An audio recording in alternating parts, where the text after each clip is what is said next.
Olha, hoje a gente vai mergulhar fundo num dos poemas mais, crus, mais viscerais da Bíblia. É um texto que grita, sabe? Grita sobre injustiça, sobre traição, e é um pedido desesperado por uma ação divina. Então se prepara porque a gente vai direto para o coração do Salmo 35.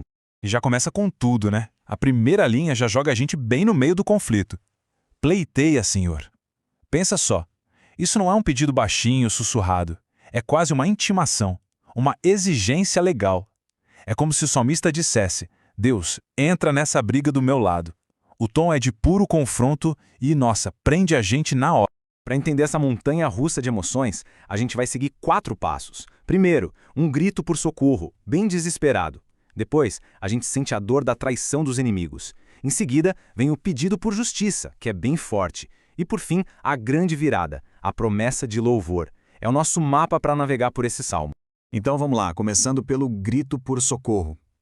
Uma coisa interessante é que este salmo não começa com aquela oração quietinha, sabe? Pelo contrário, é um chamado urgente, quase um alarme, para que um guerreiro divino se levante e entre na briga.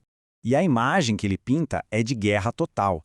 É escudo, rodela, lança, dardo. É uma linguagem militar muito, muito forte. Isso mostra que não é uma briguinha qualquer, né? A gente está falando de um conflito gigantesco. E o desespero de quem está orando é palpável. É uma verdadeira batalha pela sobrevivência. Só que, no meio de tudo isso, de toda essa imagem de guerra, tem um pedido que vai mais fundo. Não é só sobre proteção física, é sobre uma certeza, uma garantia pessoal. No meio da batalha, o que a alma mais quer ouvir é aquela frase direta de Deus: Eu sou a tua salvação. E agora a coisa fica ainda mais intensa. A gente entra no coração da queixa do salmista. É como se ele estivesse apresentando as provas num tribunal, sabe? Explicando por que a ajuda de Deus não é só algo que ele quer, mas algo que ele merece. E é aqui que a dor da ingratidão aparece com toda a força.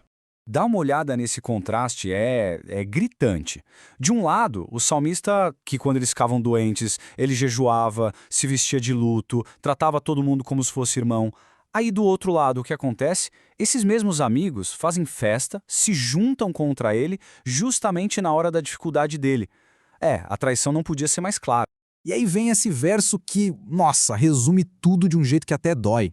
Tornam-me o mal pelo bem.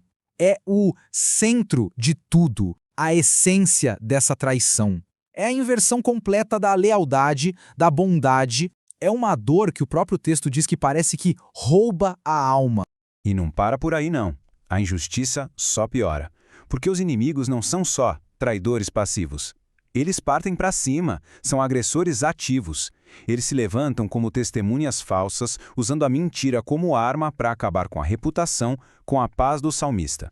Ok, agora a gente chega na parte que, vamos ser sinceros, talvez seja mais difícil para a gente hoje em dia. O pedido por justiça. É aquela parte que a gente lê e pensa, nossa, que pesado. São orações que pedem, basicamente, maldições sobre os inimigos. E pode soar chocante, né? Mas é muito importante entender o contexto. Isso não é só um desejo de vingança, é uma exigência para que a ordem do universo seja restaurada, num tempo em que não existia outro tribunal para recorrer. E o salmista não economiza nos detalhes do que ele acha que seria uma consequência justa. Repara na escalada. Primeiro ele pede confusão e vergonha pública. Depois que eles fujam, sem rumo como palha ao vento. Aí a coisa aperta. Que o anjo do Senhor os persiga. E no final, a destruição. Que venha de repente, que eles caiam na própria armadilha que prepararam para os outros. E aí, bem no auge dessa angústia toda, vem a pergunta mais humana possível. Senhor, até quando? É o ponto máximo da frustração, sabe? Um questionamento direto a um Deus que parece estar em silêncio, só olhando a injustiça acontecer. E essa pergunta, ela prepara o terreno para uma virada de chave. E é exatamente aí, quando a tensão está no talo, quando o pedido por justiça está no seu auge, que algo muda. Acontece uma virada. O foco do poema começa a girar. A gente entra, então, na parte final, a promessa de louvor.